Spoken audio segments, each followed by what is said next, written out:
Bravo, merci, voilà. Alors, qui vient pour nous présenter Injou, la bête dans l'ombre, titre complet, sorti en 2008. Oui, allô. Bon, je tenais à présenter ce film, car ce film a été un bide. Et j'y tiens beaucoup.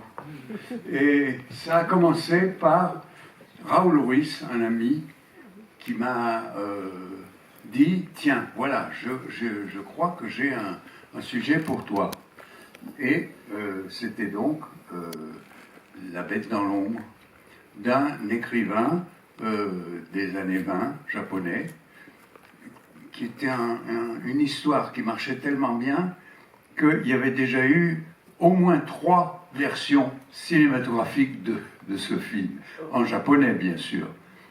Et j'ai dit, bon, bah, évidemment, c'est fantastique, c'est une histoire extraordinaire, mais je ne peux pas... Comment faire? Parce qu'il faut que j'ai un élément français. Je ne peux pas faire un film français, il faut que je ne vais pas non plus aller au Japon faire un film japonais. Et puis, voilà, alors c'est arrivé que, tout d'un coup, je me suis dit, peut-être que cet acteur que j'aime tellement, qui s'appelle Benoît Magimel, que peut-être que je pourrais faire quelque chose autour de lui, parce que c'est un acteur, j'aimerais tellement travailler avec lui. Et puis, ce film a été un bonheur pour moi de tourner à cause de Magimel. Et puis, le film, comme c'est un film assez compliqué, où il y a des intrigues, où il faut vraiment être sûr de la construction, j'ai fait ce que j'ai toujours fait en Amérique, c'était ce que Coppola fait pour chacun de ses films, c'est tout simplement de les projeter à un public pour voir les réactions, voir si tout le monde comprenait bien ce que j'avais essayé de faire, etc. Et on a fait cette projection, qui s'est pas trop mal passée, mais la dame qui était à la tête du studio qui avait produit ce film n'a pas vraiment marché dans cette histoire. Et si vous voulez, moi je faisais comme en Amérique, quand on montre quelque chose et que le chef de studio ne croit pas que ça marche, eh bien il dit, bon, qu'est-ce qu'il faut dépenser pour que le film marche? Donc elle n'avait pas du tout cette attitude-là. Elle a dit non, il faut tout arrêter, il ne faut plus dépenser un sou.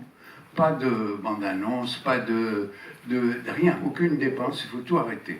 Alors évidemment, il était un petit peu handicapé à la sortie, mais en plus, ça ne marchait pas vraiment, et puis en plus, les critiques n'étaient pas toutes unanimes, et surtout, il y en a qui ont dit que c'était à cause de Magimel. Alors là, je suis devenu fou, parce que j'avais jamais eu de relation pareille avec un acteur. Enfin, disons que c'était un des acteurs avec lesquels j'ai eu la plus belle relation, et j'étais fou de sa performance. Vraiment, j'ai trouvé ça génial.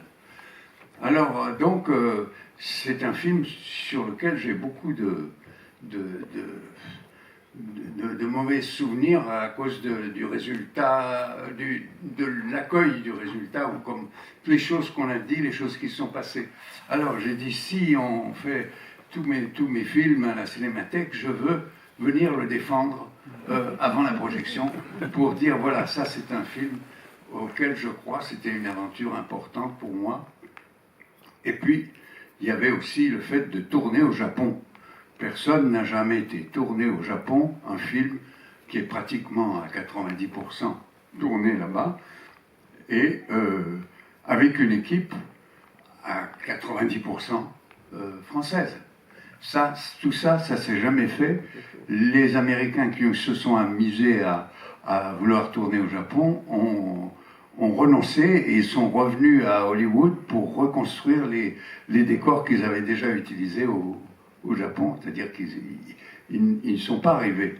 Et donc moi, c'était une de mes grandes fiertés, c'était d'être arrivé à m'entendre très bien avec toute une équipe japonaise qui ont des tas de particularités. Je ne veux pas rentrer là-dedans parce que je veux parler du film maintenant et pas de l'équipe, mais c'était une expérience importante pour moi et j'y croyais beaucoup. C'était une grande déception. Alors voilà, alors moi je suis très content de ce film. Merci beaucoup, Barbé. Qui va découvrir Injou pour la première fois ce soir? Ben voilà, c'est clair et net. Et Hiroshima, mon amour, a été tourné au Japon en, Je ne sais. en 1958. Oui, oui, bien sûr, ils ont tourné au Japon, mais je ne crois pas entièrement. Je ne crois pas entièrement. C'est possible, c'est possible. En tout cas, celui-là, il J'y est. étais. Ah bon? Ah ben alors. En tout cas, celui-là, il était entièrement tourné, sauf le début que vous allez voir, qui est à la Sorbonne. Merci Barbé. Barbé, on vous retrouve demain pour votre leçon de cinéma, 14h30 Barfly, et vous serez après avec nous une leçon de cinéma animée par Frédéric Bonneau et Bernard Benoyel. Donc on vous espère nombreux. Bonne soirée et bon film.